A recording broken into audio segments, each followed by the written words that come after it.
Unit 2. Prose. The Night the Ghost Garden. Summary.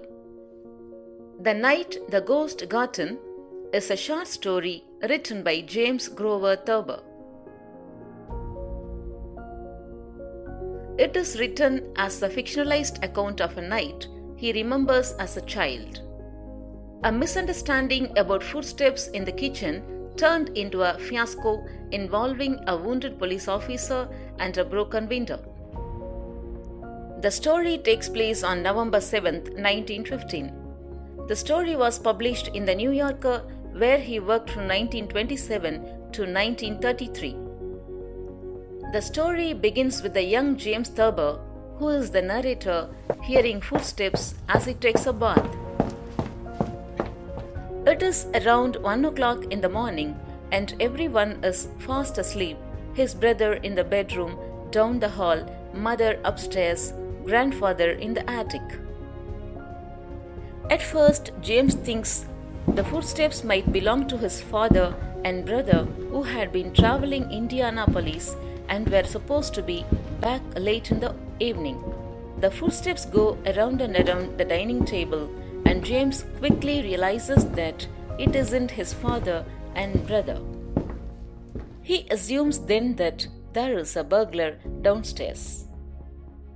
He wrapped a towel around his waist and immediately gets out of the bath to investigate. But later he believes the intruder to be a ghost.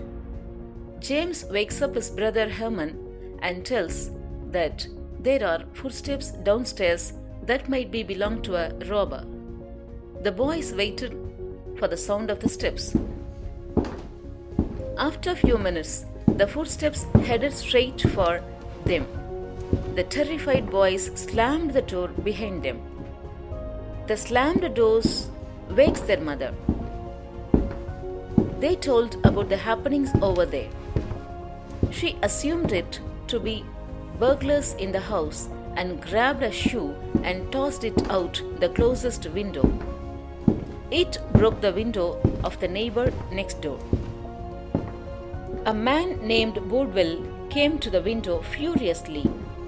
After some initial confusion, he understood that there was burglars in the house and called police for the Thurbers.